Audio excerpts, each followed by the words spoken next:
ඉන්දියානු ගුවන් යානය එක කඩාගෙන වැටෙන්නේ මෙන්න මේ වේගයේ ප්‍රමාණවත් මදි වීම නිසා. ගුවන් නියමුවාගේ වගකීමක් තමයි අනතුරට ලක් වෙද්දී පහළ ඉන්න කට්ටියව ආරක්ෂා කරගන්න ඕනේ. ඒ කියන්නේ එයා මැරෙනවා කියලා දැනගනත් එයා ගුවන් යානාව අඩුම හානියක් වෙන තරමට ගොඩ බස්සන්න ඕනේ. හරි බර්නූල් ඉෆෙක්ට් එක කියලා කියන්නේ. ඒක තමයි ප්‍රධාන වශයෙන් මේ ගුවන් යානයක වැඩ කරන්නේ. වායුවක් වේගෙන් ගමන් කරනවා නම් එතන පීඩනය අඩු වෙනවා. ඕක තමයි සරලම කන්සෙප්ට් එක. මේ තියෙන සම්කිසි බරක් සහිත කොලයක්නේ. කොලේ උඩින් තියෙන හුළඟ පොඩ්ඩක් වේගය වැඩි කරනවා. බලන්න එතන මොකද වෙන්නේ කියලා. හුළඟේ වේගය වැඩි වුණාම එතන තියෙන පීඩනය අඩු වෙනවා. ගුවන් යානාව තටුව ඉහළින් යන වාතයේ වේගය යටින් යන වාතයට වඩා ගොඩක් වැඩි. අන්න එතකොට බර්නූලි මූලධර්මයෙන් කියනවා අන්න ඒ වගේ තැනක පීඩනය අඩු වෙනවා කියලා.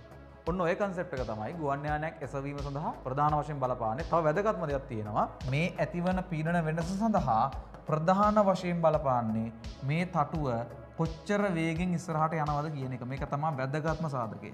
ඉන්දියානු ගුවන් යානය එක කඩාගෙන වැටෙන්නේ මෙන්න මේ වේගයේ ප්‍රමාණවත් මදි වීම නිසා. ඒක ප්‍රමාණවත් මදි වුණේ මොන තාක්ෂණික දෝෂයක්ද කියන එක අපි ඉස්සරහට දැනගන්න හම්බෙයි. ඔය ඉහළට එසවුම් බලය කියන එක තීරණය වෙන්නේ මෙන්න මේ ගුවන් යානයට සාපේක්ෂව ඉහළින් ගමන් කරන වාතයේ වේගය මත. ඒතර ඔය වාතයේ වේගය අඩු වුණොත් එහෙම බලය අඩු වෙලා ගුවන් යානයේ ගුරුත්වය යටතේ පහළට වැටෙනවා. ගුවන් නියමුවාගේ වගකීමක් තමයි අනතුරට ලක් වෙද්දී පහළ ඉන්න කට්ටියව ආරක්ෂා කරගන්න ඕනේ. ඒ කියන්නේ එයා මැරෙනවා කියලා දැනගනත් එයා ගුවන් යානාව අඩුම හානියක් වෙන තරමට ගොඩ බස්සන්න ඕනේ. දැන් මෙතන ප්‍රශ්නේ වෙන්නේ මොකද? ගුවන් ගත කරලා විනාඩියයි. ඒ කියන්නේ තාම මේක උඩ ගිහිල්ලා නැහැ. දැන් අහසේ වුණා කියලා. එහෙම වෙද්දි වැටෙනකන් ඕක ප්‍රවේගයක් තියෙනවනේ. අන්න ඒ ප්‍රවේගයෙන් ওই තටුවල මෙන්න මේවා හැඩ වෙනස් කරලා බල වෙනස් කරලා මේක පැත්තකට හරවගෙන මුහුදට හරි දාගන්න පුළුවන්. තාක්ෂණය කියන්නේ ඉතින් ඔහොම තමයි. භාවිතා කරනවා කොයි වෙලේ කෙලවෙයිද දන්නේ නැහැ.